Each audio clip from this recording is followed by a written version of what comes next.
बिस्मिल्लाहिर्रहमानिर्रहीम जी। Last time हमने summation के प्रोग्राम को देखना शुरू किया था। समेशन में हमने इंटीजर्स की समेशन को देखा था।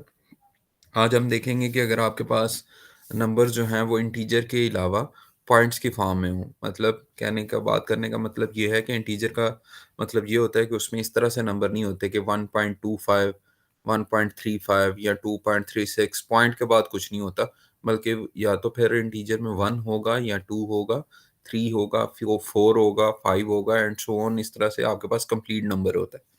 तो अगर इन एनी केस आपके पास पॉइंट में डाटा हो, तो तब आपने उसको किस तरह से सम करना है, इस चीज़ को हम देखेंगे। और इस प्रोग्राम को अगर हम लिखना शुरू करते हैं, तो सबसे पहले हमने प्रोग्राम में कोई भी प्रोग्राम लिखना हो, तो हमने लाइब्रेरीज़ को एक्सेस करना होता है। लाइब्रेरीज़ को एक्सेस करने के लिए आप हैशटैग इंक्लूड का वर्ड को यूज़ करते हैं।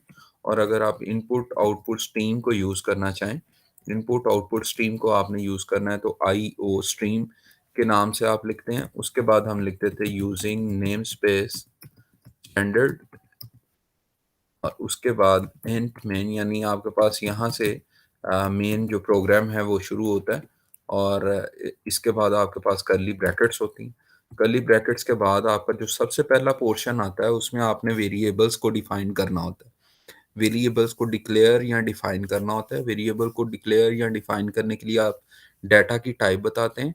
जैसे इससे पिछले वाले प्रोग्राम में हमने I N T stands for integer, यानी डाटा की जो टाइप थी वो इंटीजर हो गई उस केस में। तो इस केस में अगर हम पॉइंट्स में बात करें, तो आपके पास डाटा की टाइप्स फ्लोट के अंदर यूज होती है। आपने फ्लोट लिखा, फ्लोट का मतलब ये होगा कि आपका डाटा जो है वो पॉइंट्स में भी काउंट किया जा सकता है। यानी आप जब सम कर रहे होंगे दो वैल्यूज़ को, तो आपकी वो वैल्यूज़ पॉइंट में भी आ सकती हैं। 1.35 को आप सम कर सकते हैं 2.36 के साथ, अगर आप फ्लोट को यूज़ कर रहे हैं।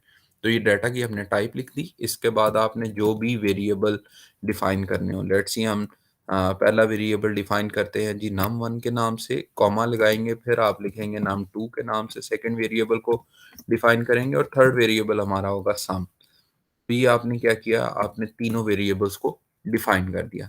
अब इसके बाद आपकी जो आउटपुट विंडो है उसके ऊपर आप डिस्प्ले करवाना चाहे, क्या डिस्प्ले करवाएंगे, हमने दो नंबर्स लेने हैं और उनको सम करना है, और वो नंबर्स पॉइंट्स में भी हो सकते हैं। तो सबसे पहले आप यूज़र से क्या डिमांड करेंगे, जब आप कोई चीज़ यूज़र से डिमांड करते हैं या फिर आप आउटपुट स्क्रीन के ऊपर किसी चीज़ को डिस्प्ले करवाना चाहते हैं, तो आप सी आउट की कमांड को यूज़ करते हैं। सी आउट की कमांड के साथ ये साइन लगते हैं। और अगर आप कोई टेक्स्ट शो करवाना चाहें जो एज इट इज़ आपके पास शो हो, तो उस केस में आप क्या करते हैं, उसको डबल इन्वर्टेड कॉमा में लिखते हैं। तो आपके पास आप सबसे पहले यूज़र से पहला नंबर डिमांड करना चाह रहे हैं। तो हम लिखेंगे जी enter the first number to be added, ये हमने लिख दिया। इसके बाद अगेन सेमीकोलन लगाएँगे। ये जो नंबर यूज़र ऐड करेगा, इसको आप कहाँ पे स्टोर करवाएँगे? आप चाहे num1 में स्टोर करवा लें, num2 में स्टोर करवा लें। ये जो ऊपर हमने 3 आपके पास वेरिएबल डिफाइन किए थे इस लाइन में, इसमें से आप इनमें से फ़र्ज़ करें हम पहला नंबर num1 में स्टोर करवाना चाह रहे हैं। तो कोई चीज़ अगर हम स्टोर करवाना चाह रहे हों, या यूज़र के रिस्पॉन्स को आप किस तरह से इनटेक करते हैं, वो आप सी इन के साथ इनटेक करते हैं और साइन उल्टे हो जाते हैं। सी आउट के साइन जो हैं वो राइट ओरिएंटेड होते हैं, और सी इन के साइन जो हैं वो लेफ्ट ओरिएंटेड होते हैं। सी इन के आगे आप जिस जगह पे ये डाटा स्टोर करवाना चाहें, आप num1 में स्टोर करवाना चाहते हैं, num1 वेरिएबल में आपने इसको स्टोर करवा दिया। सेमीकोलन लगाएँगे उसी तरह से, फिर हम आगे चलेंगे। आगे फिर आप दूसरा नंबर यूज़र से डिमांड करना चाहते हैं, तो आपने सी आउट लिखा और लिखा enter the second number to be added. User आपके पास सेकंड नंबर जो है उसको अब इनपुट देगा।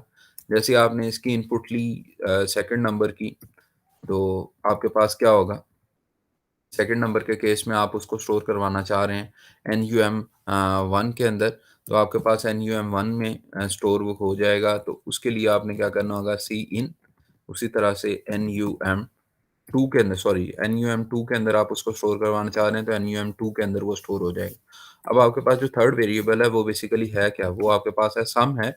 और वो सम का फंक्शन है सम SUM is basically a function of what, num1 जो num1 आपके पास पहला नंबर आया था वो प्लस आप क्या करना चाह रहे हैं, num2 को प्लस करना चाह रहे हैं। तो ये आपने सम जो है वो इवैल्यूएट कर लिया। अब आप इस सम को डिस्प्ले करवाना चाहते हैं। तो जब आप सम को डिस्प्ले करवाना चाहें, तो आप अगेन अगर कोई टेक्स्ट प्रोग्राम आपके पास अगर आप किसी टेक्स्ट को डिस्प्ले करवाना चाहें तो उसमें आप डबल इन्वर्टेड कॉमा लिखते हैं। हम डिस्प्ले करवाना चाह रहे हैं द सम ऑफ द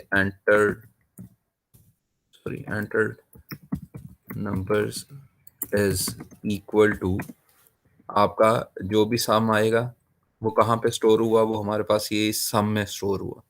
तो आप उसको रिकॉल करेंगे यहाँ पे। ये मैंने सम को रिकॉल किया। रिकॉल करने के बाद मैं इसको कर देता हूँ जी सेमीकोलन के साथ क्लोज और रिटर्न 0 कर देता हूँ। रिटर्न 0 मैंने कर दिया। अब इस प्रोग्राम को हम कंपाइल करेंगे। कंपाइल करने के बाद जैसे आप कंपाइल का बटन प्रेस करते हैं तो आपके पास इसको सेव करने की ऑप्शन आती है। तो मैंने इसको किसी नाम से भी सेव किया। सेव करने के बाद ये कंपाइलर की विंडो चल रही है। यहाँ पे हमारे पास एक सेमीकोलन मिस है, तो वो उसने एरर दे दिया। दोबारा कंपाइल करेंगे।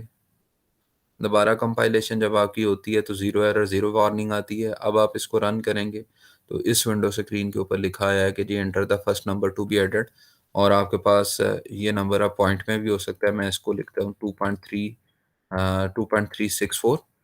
अब मैं दोबारा एंटर प्रेस करता हूँ तो enter the second number to be added, वो मैं लिख देता हूँ फर्स्ट करें जी 3.567। तो the sum of the entered number is, दोनों का सम उसने कैलकुलेट करके आपको बता दिया। Press any key to continue, जैसे आप की को प्रेस करेंगे तो आपके पास ये प्रोग्राम की विंडो जो है वो क्लोज हो जाएगी।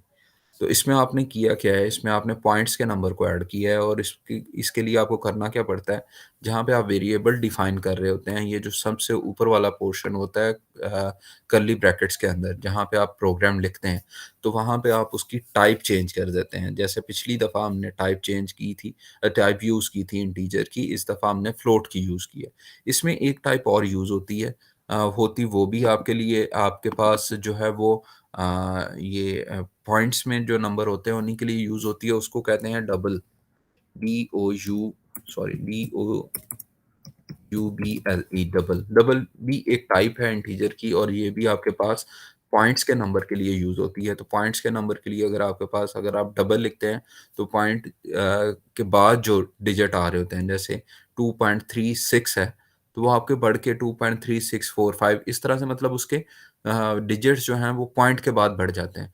तो ये ज़्यादा एक्यूरेट हो जाता है। इसमें प्रिसिजन आपके पास ज़्यादा आ जाती।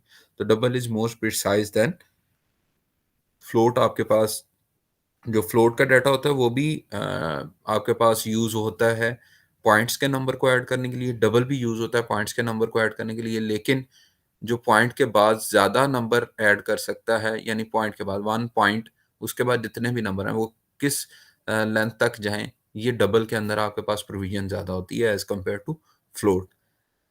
इससे नेक्स्ट जो लेक्चर होगा उसमें हम इससे अगले वाले प्रोग्राम को कवर करेंगे। होपफुली इस प्रोग्राम की आपको जो है वो अंडरस्टैंडिंग डेवलप हो चुकी होगी। Thank you very much.